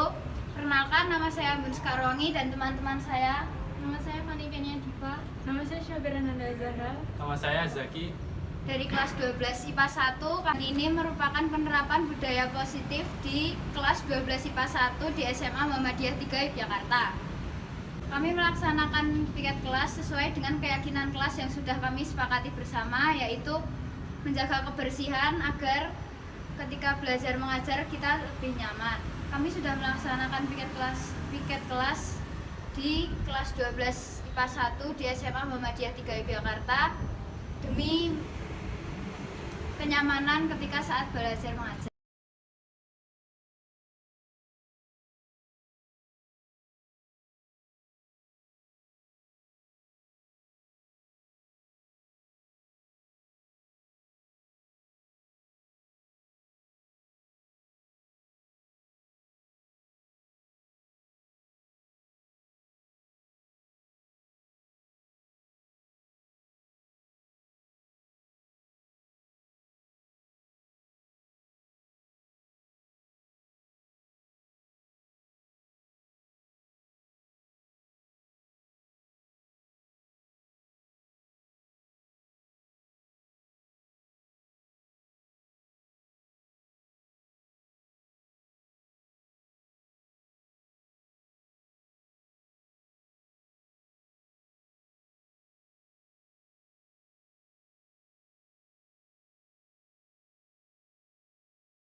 Di sini saya akan menyampaikan beberapa kasus yang terjadi di sekolah kami, di mana dari kasus-kasus itu akan saya selesaikan dengan menggunakan segitiga restitusi.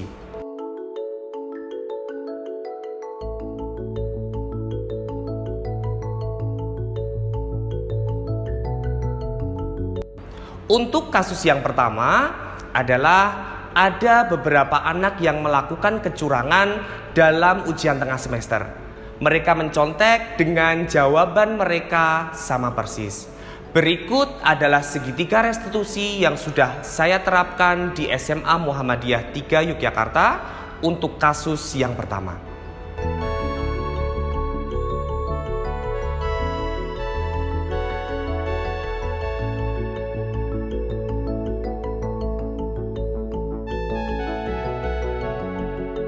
Selamat pagi Mas, ada Mas Revalino sama Mas Fahri. Gimana kabarnya? Alhamdulillah baik. Oh, alhamdulillah baik. Oke. Nah, sudah tahu kenapa Bapak panggil ke sini?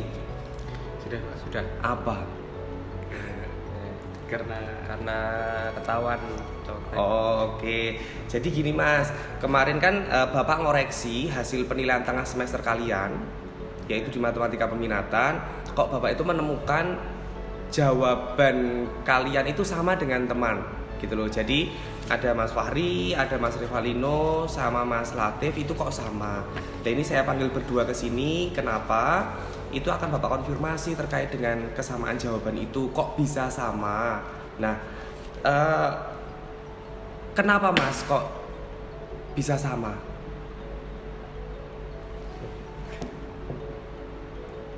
Kok bisa sama? Oh, jawabannya. Jawaban PTS-nya itu loh. Ya, saya nyalin tempatnya Fahri, Pak. Saya. Oh, nyalin tempatnya Fahri. Kalau Mas Fahri? Ya, saya apa ya, Pak ya? Semalam kan nggak belajar gitu, tiduran. Terus saya juga kurang apa ya, menguasai materi ini, Pak. Oh, oke, oke. Terus ini kan apa? Ujiannya esai, baru pertama kali juga kan. Jadi kaget aja, Pak. Jadi saya linglung gitu. Oh, linglung. Yeah. Oh alah, kok bisa linglung ya? Oke, gak masalah. Setiap orang itu kan kadang juga berbuat kesalahan ya. Jadi kesalahan itu kan manusiawi. Jadi kalau menurut Bapak, Bapak konfirmasi dulu ke kalian kenapa kalian melakukan seperti itu. Nah, menurut kalian perbuatan yang kalian lakukan itu benar apa salah sih? Salah, Pak. Salah. Oh salah. Kenapa salah Mas?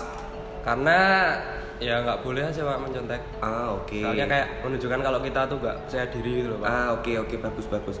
Kalau Mas Fahri? Ya Pak, ya salah sih Pak ya, emang perbuatan menyontek itu kan tidak baik, tapi kalau kepepet ya. Oh, kalau kepepet. Oke. Soalnya takut nilainya jelek juga Pak. Oh iya. Jawab tuh juga bingung saya, soalnya uraian. Oke. Nah, berarti kan seharusnya kalau kalian itu tidak memahami materi itu kan harusnya belajar dulu ya di malamnya ya. Nah, untuk kedepannya besok seharusnya kalian ini lebih mempersiapkan lagi. Terlebih matematika peminatan itu kan lumayan sulit ya. Jadi percaya diri itu lebih penting daripada kalian mencontek. Nah, menurut kalian kalian itu sudah punya keyakinan kelas belum toh sebelum kalian kemarin melakukan ujian tengah semester itu? Sudah. Nah, sudah. Apa keyakinan kelas yang kalian tahu? Salah satu isi dari keyakinan kelas yang sudah kalian sepakati itu apa salah satunya? Tidak boleh mencontek. Oke, yang lain Mas? Mungkin tidak boleh mencontek, tidak boleh ada perundungan dalam kelas. Oke. Oh, bagus. Berarti kalian kan intinya tidak menepati janji yang ada di keyakinan kelas itu ya.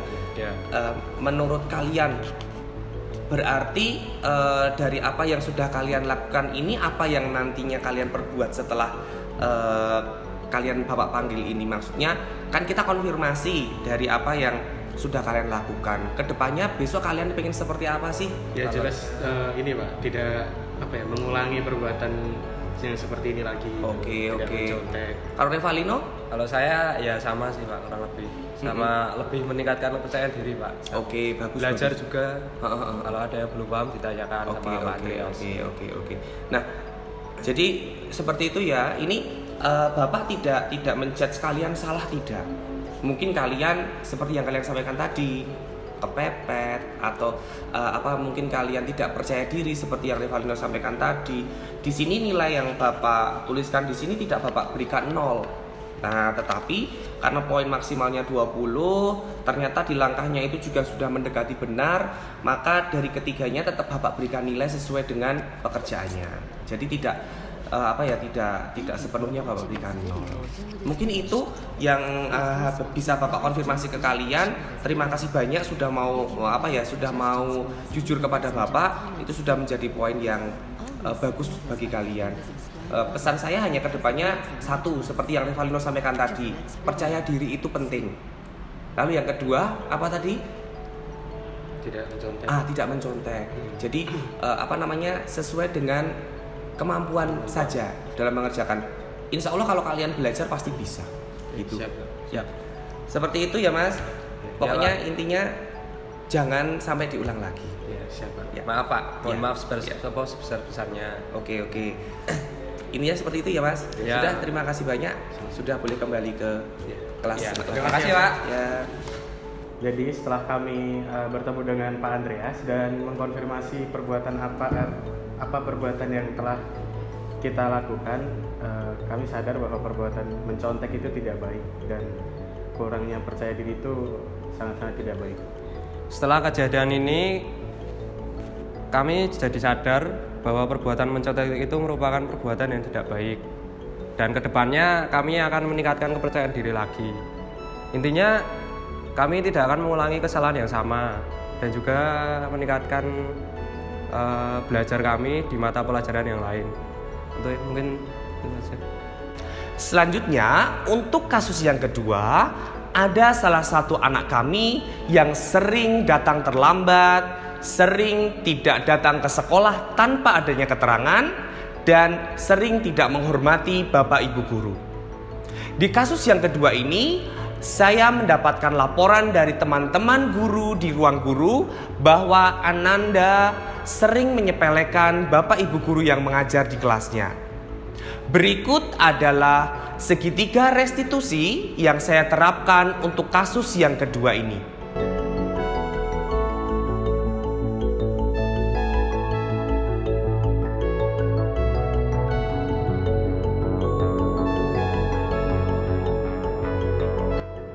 Selamat siang Mas Revaldo. Siang Pak. Gimana kabarnya? Baik Pak, alhamdulillah. Nah, Mas Revaldo, kenapa Bapak panggil ke sini? Tahu nggak alasannya kenapa? Belum tahu Pak. Belum tahu, oke. Jadi gini Mas, akhir-akhir ini itu kan Bapak dapat laporan dari teman-teman guru di ruang guru. Kok katanya Mas Revaldo itu sering tidak tertib. Sering tidak tertib itu maksudnya kadang-kadang izin sama Bapak Ibu guru, nanti kembalinya lama kayak gitu. Lalu Bapak amati juga akhir-akhir ini tuh kok Mas Revaldo itu sering tidak datang, terutama di pelajaran yang Bapak ampu di matematika peminatan.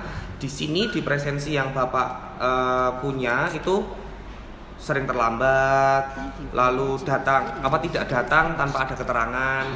Nah, apakah itu benar? Kalau untuk yang Bapak Ibu sampaikan ke Bapak tadi loh, bukan yang dari Bapak. Kalau dari Bapak itu kan sudah ada ininya ya, sudah ada catatan di presensi Bapak. Ya. Yang tadi Bapak sampaikan di awal. Jadi Bapak Ibu guru itu menyampaikan ke Bapak, Revaldo itu sering tidak datang, sering tidak menghormati guru. Apakah itu benar? Benar Pak. Nah, kalau benar, Mas Revaldo boleh nggak Bapak tanya alasannya kenapa kok sering tidak menghormati guru yang mengajar di kelas itu kenapa? Oh, itu karena mungkin dari sikap saya Pak, yang keras kepala, egois, susah diatur, ngeyel, itu mungkin yang bikin faktor penyebabnya. Oh, oke. Berarti jadi di kelas itu kayak gini ya. Dari apa yang Mas Revaldo punya itu Bapak Ibu guru kan merasa Mas Revaldo kan menyepelekan Bapak Ibu guru gitu. Ya, itu memang benar. Benar Pak. Oke.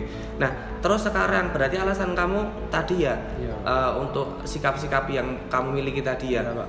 Lalu untuk yang Bapak amati dari presensi yang Bapak punya terkait dengan keterlambatan, lalu Mas Rivaldo itu sering tidak masuk tanpa keterangan. Itu Ya. kenapa Mas alasannya? Kalau masuk sering terlambat itu sering Pak namanya kebangun kesianan Pak. Oke. Sering itu alasannya itu karena tidur terlalu pagi.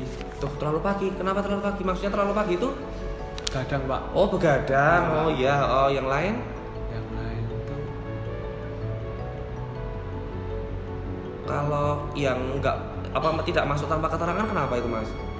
itu biasanya itu sakit. Nah gini Pak, kan udah bilang ke Pak Ibu sama Bapak katanya mau mengizinkan. Nah tapi ternyata belum diizinkan Pak, mungkin karena terlalu sibuknya orang tua itu Pak. Oh oke. Bapak itu Pak. Oke, nah besok lagi kalau seandainya seperti itu Mas Rivaldo harus langsung bilang ke saya atau ke wali BK, kan wali BK-nya Bu Mustika kan. Ya, nah Pak. itu nanti langsung bilang menyampaikan alasannya. Kalau ada alasan itu kan mesti nanti Bapak Ibu guru akan apa ya tahu kalau seandainya Mas Rivaldo itu nggak masuk ternyata karena sakit atau ada acara keluarga dan sebagainya.